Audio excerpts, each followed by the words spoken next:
J'ai rencontré M. Alexandre il y a à peu près une trentaine d'années.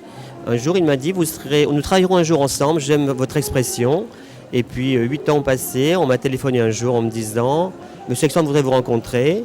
Je suis allé avec beaucoup d'excitation à ce rendez-vous. Il m'a dit, monsieur, l'heure est venue maintenant. Et une grande passion s'est créée entre nous. Je veux dire, il y a eu une passion réciproque. J'admirais ce qu'il faisait. Mon grand désir était de rentrer dans la belle maison Alexandre de Paris. Il m'a demandé de prendre des directions artistiques et pour moi, c'était un rêve total. C'était un véritable bonheur.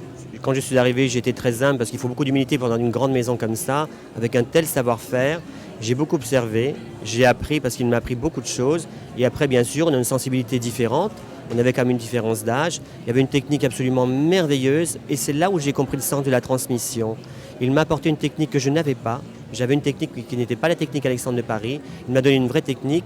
Et mon sens artistique personnel a fait que j'ai fait autre chose en respectant toutes ces techniques. J'ai fait du Alexandre de Paris façon Jean-Luc Minetti. En France, on a la chance d'avoir des métiers d'art absolument extraordinaires. On a des brodeurs, des plumassiers, on a des techniques qui ne se font plus du tout dans le monde entier. Et notre rôle est de préserver tout ça. La maison Chanel a racheté d'ailleurs tous ces artisans.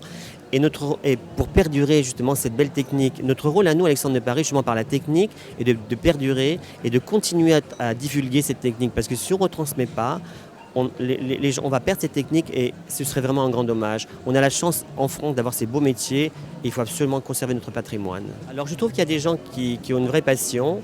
Le seul souci souvent c'est qu'ils n'ont pas qu'ils n'ont pas le feu sacré. C'est-à-dire qu'ils arrivent avec beaucoup d'a priori sur des techniques anciennes et ils ont l'impression de tout savoir. On leur dit vous allez voir une technique, ils nous disent mais on sait faire. Et on se rend compte que le lendemain ils sont beaucoup plus humbles. Comme moi j'étais très humble en arrivant, il faut avoir de l'humilité. Après ils comprennent ce que c'est vraiment le sens du cheveu et ça l'Académie leur donne. Et notre rôle à nous est de transmettre ce beau savoir-faire par des gestes simples mais extrêmement précis qui vont leur permettre de réaliser beaucoup de choses. J'ai des gens avec moi autour vraiment des gens de grand talent. J'ai des coiffeurs, des assistants qui ont vraiment l'envie de réussir et qui ont une expression aussi différente de la mienne. Alors ils ont repris aussi la technique Alexandre, ils ont vu ma technique. Je leur ai apporté, je crois, le sens du beau. C'est toute notre définition. Je veux un vrai sens du beau. Je n'aime pas les choses trop exagérées.